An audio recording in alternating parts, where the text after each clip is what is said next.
Maxing your hideout in Escape from Tarkov is one of the best things that you can possibly do to enhance your experience within the game. Whether that be for PvP Tarkov or PvE Tarkov, this is something you should focus on as quickly as possible. So with that underway, let's actually have a look at what it can do for you and why you're going to want to fully kit out your entire hideout.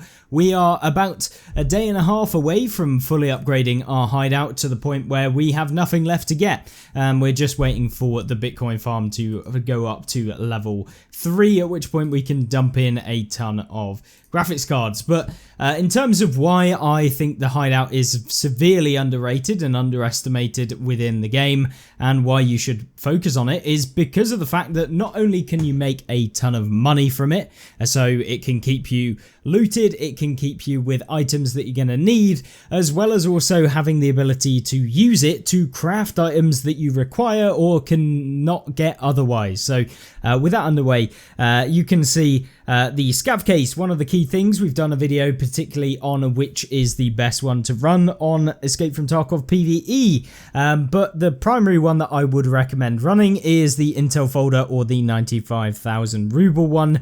The moonshine is typically not worth it and will cost you about 350 to 400k to actually pick up a moonshine. You can see it's even higher right now, and most of the time you do not make your money back from even getting this. So you can see we got a Karasa with some med items and some stuff that you might need for Kappa, and of course an SJ6. So probably made ourselves about 250k back there, but I mean we're still down by about 200k, if not slightly more. Of course you can run it, but most of the time I've found that this one either loses me money or just about breaks even and doesn't really make you a whole lot. But of course Intel folder the best one to go for, and this should be something that you should do almost all of the time. The amount of times I've got keys that are worth something out of the Intel folder is insane, and it really does make you a ton of money. And of course you can get weapons that you can no longer get, well, that you can't get from just buying off of the flea, and it really works out quite well.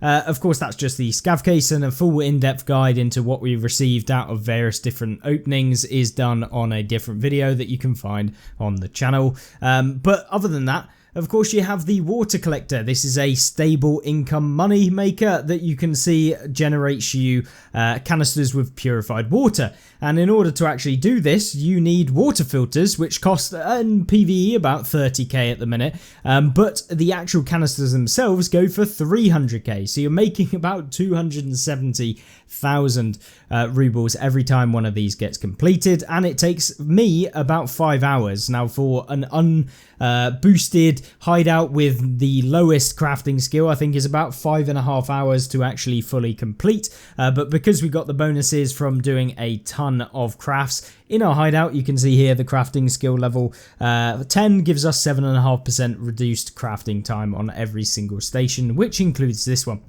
So with that being said, very nice moneymaker, and definitely one of the reasons why upgrading your water collector is 100% worth it and will make you tons of money back just simply from that.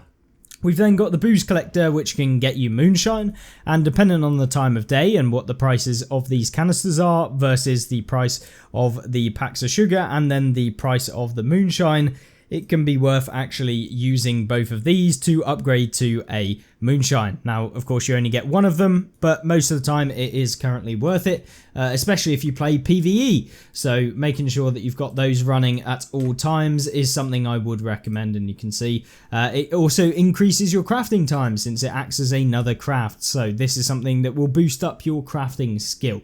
So it's almost worth it just for that. Even if you lose maybe 10k, you'll get a decent amount of XP towards your crafting skill just from having this on and the water collector at the same time. Then we have the med station. Now the med station is not only a great place to trade in some of the useless meds that you might already have that are low on the amount of use that they have, since all you need is to add in a couple of things. So for example, if you've got a Calloc that is requiring you to, I don't know, have 1 out of 3 uses, you can turn it into a 3 out of 3 use and also get yourself a decent amount of crafting XP from completing it, since their very low timers mean that you can complete the craft and get the XP from that, as well as also having the option to make a ton of money, which is in the defib. So here you can see you need a portable power bank, which is sitting about 90k, plus you need 4 caps, which are worth like 30k, so about 210k, plus 2 magnets, which are about 70k, so 140, so you're sitting around 350k, plus 3 wires, which are about another 100k, so you're sitting about 450k,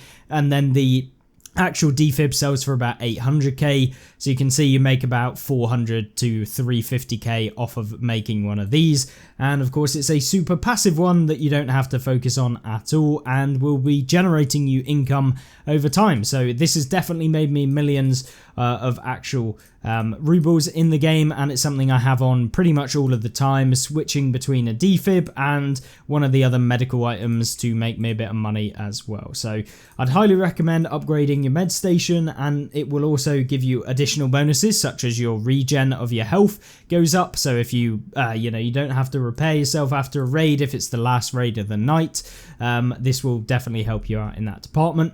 And most of these will give you a bonus in some regards. So the hydration regen rate is massive when you have the water collector and is super useful. And essentially it just means you don't have to consume as much of your food. Similarly, you've got the heating, which increases your regen of your energy as well as reduces your negative effects by 55% as well. And then you've got rest space as well, being reducing both the negative effects. So if you've got tremors, that sort of thing, and if you're in pain, this sort of thing, it will reduce that. It also increases your energy reserve by 10, which is big for in those longer raids, really useful. And it also increases your health regen by a massive amount as well. So this is very useful. If you go away for 10 minutes, you can pretty much regen most of your HP as well as your energy as well between the two. You've got the air filtering unit, which essentially will be it provides air and that sort of thing, but you need to input some stuff and it will boost up your physical level as well. So this is really useful to have. At the moment we don't have anything in it, but I will make sure to put some in. Then, of course, we have things like the generator, which is essentially a way to put fuel and power everything that's in your hideout. It does cost money, and if you do have the solar power, it can cost significantly less. But of course, solar power right now on PvE is costing about 50 million to 55 million because of the military power filters being about 5 mil each, and you need 10 of them alongside a variety of other requirements to actually level up. But it is worth it in the long haul, as you're going to make some money back. Probably not make 50 million back unless you play an absolute ton. But the whole point in upgrading this was so I could upgrade my Bitcoin farm.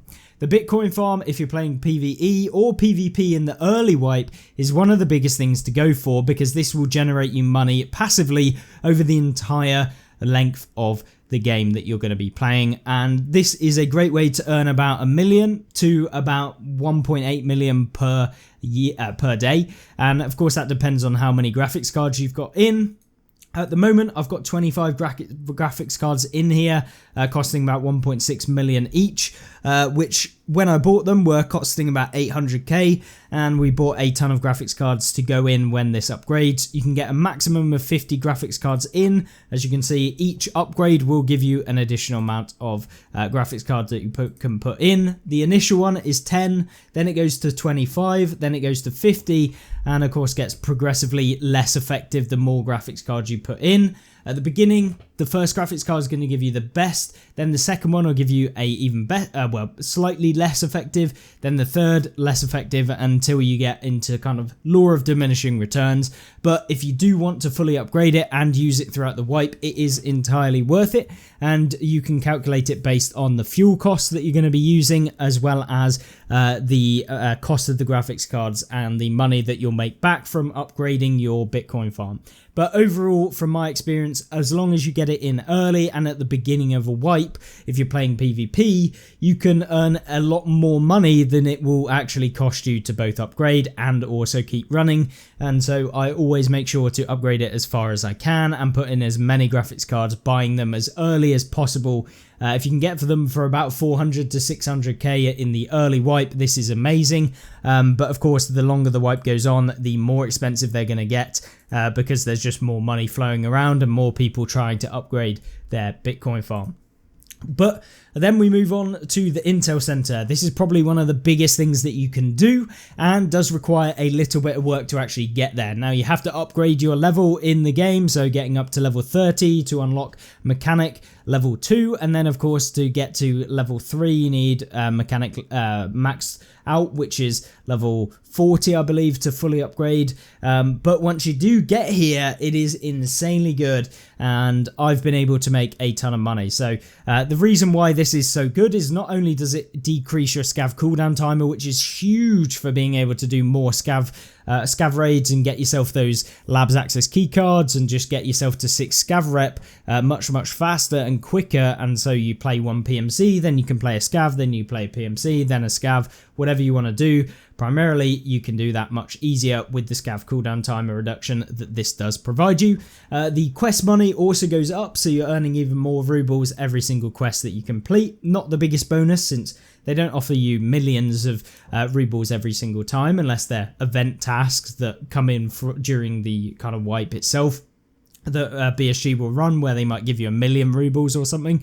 But insurance return time goes down significantly, so you get your stuff back much quicker. And then you've got flea market reduction for the commission, which is by 33%, which is huge, especially when you're selling off items for, you know, 1 million tax from the flea. If you're selling a red keycard, then you'll save yourself, you know, it could be 1 million rubles from selling something like that, which is massive.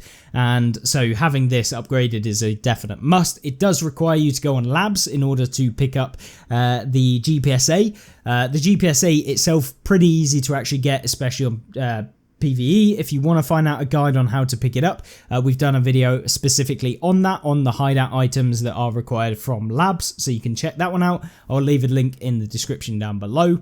And then of course you've got a variety of crafts you can do in here. If you're purely trying to make money, you can do some crafts that will make you money. Most of the stuff in here takes a ton of time and isn't really worth it. But if you have got the time and you want to upgrade your crafting skill, you can do that pretty easily. You can see here we can do encrypted flash drives if we wanted to make ourselves a bit of money, or potentially just be able to get ourselves leveled up in the crafting skill, so you can keep redoing these sorts of stuff and it will be pretty easy to do, as well as being able to craft yourself up some of the flash drives or whatever it might be for tasks that you might need later on down the line.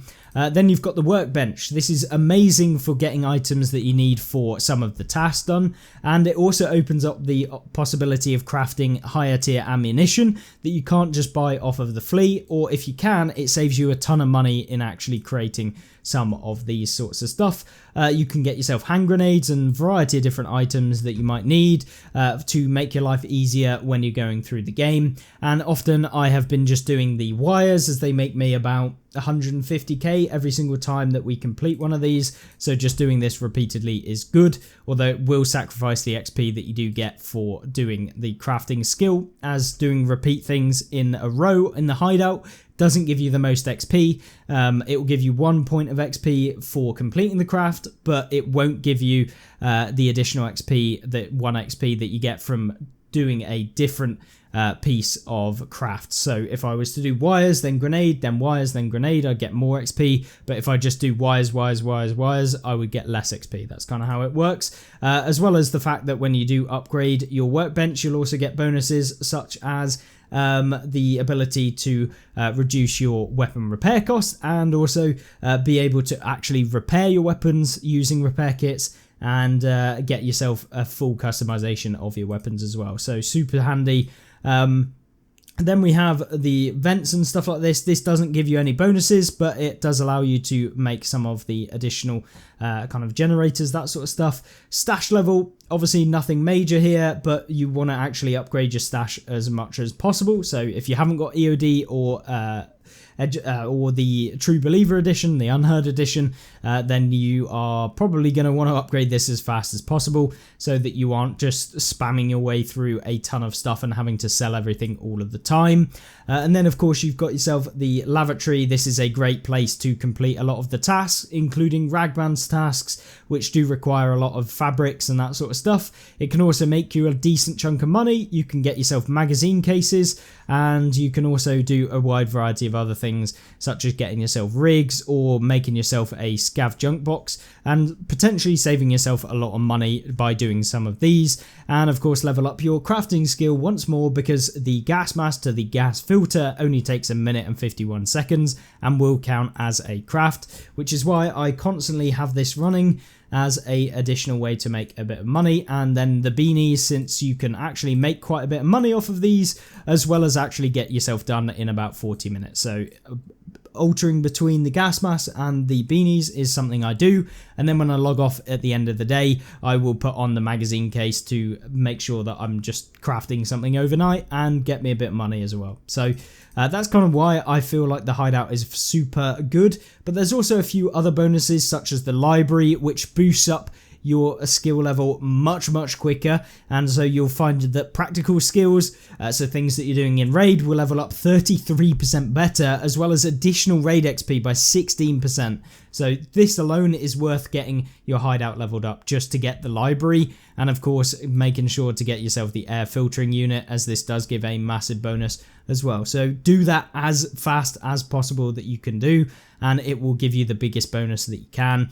The Hall of Fame, another brilliant addition into the game, and will give you a huge amount of combat XP buff. 11.877% is what we've currently got, and the way in which you increase this is getting higher level dog tags of the opposite faction to what you picked when you first made your character. So if you're a USEC PMC or a USEC operator, then you want bear dog tags, which is what I've got in here. If you're a bear, you want USECs. The higher level, the better the bonus it's going to give you. So as soon as you get a better dog tag that you might get from the raid, you want to dump this in here and it'll give you a bigger bonus. So for example, if I grab out a level 59 and or a level 60 should we say, and dump it out and then go back to see the bonus, it's gone down by about 1.4%. And then when we dump it back in there, it'll give you your full bonus of 11.877%. So something you want to always keep an eye on, and make sure that you are transferring the higher level dog tags into the Hall of Fame. And then finally, the gym, probably one of the biggest ways to level up your character, and has been buffed not too long ago, so that it gives you way more XP. So you can see here, it will level up both endurance and strength, and is a brilliant way to increase your carry weight, to be able to boost up your jump height and your movement and sprint speed, as well as your throw distance. It is just a brilliant way of doing it, and reduces your stamina drain. So this levels up both of them. You'll get 2 points per kind of correct, I guess, clicking at the right time. It's a really good way of leveling up, and this should be something to focus on instantly once you have started your PMC journey. This will be something you want to get as quickly as possible, because it gets you through those low levels of strength and endurance pretty quickly, and then of course teeters off towards the end. But it's something you want to do every day. I'll usually do it every single day, twice in a row at the same time, and then you'll have severe muscle pain and then recover after about a day. So once you've done that, that is what you want to be doing. But that is kind of the hideout. Of course, you can upgrade your weapon rack, and you can upgrade your shooting range as well, which gives you a bonus to combat skill leveling. So make sure that you do get shooting range, but that also requires the weapon rack. The weapon rack is a bit annoying because you can't actually use the weapons that you put in here straight away. When you are trying to get them on your character, you have to actually come in here, drag them out into your stash, and then equip your items, which is super annoying, and I don't know why they did that. But yeah, at least you can display it, I guess, and have it there, and just extra weapon storage before you get a thick case or a thick weapon case or a weapon case or whatever it might be. So really nice addition as well to do during the time that you're upgrading all of your hideout items. So I really wanted to reiterate that upgrading your hideout is one of the best things that you can do, not only for money, but for boosting your levels and just getting to where you want to be much quicker. And that really does do that quite well. So hopefully a comprehensive guide of all of this sort of stuff. And of course, let me know in the comment section down below what you want me to do next. And of course, let me know what sort of content you want to see in the future as well. But with that being said, hopefully you enjoyed. Make sure to subscribe down below if you aren't already and you want to see more content like this. Yeah, hopefully I'll see you in the next video. Goodbye.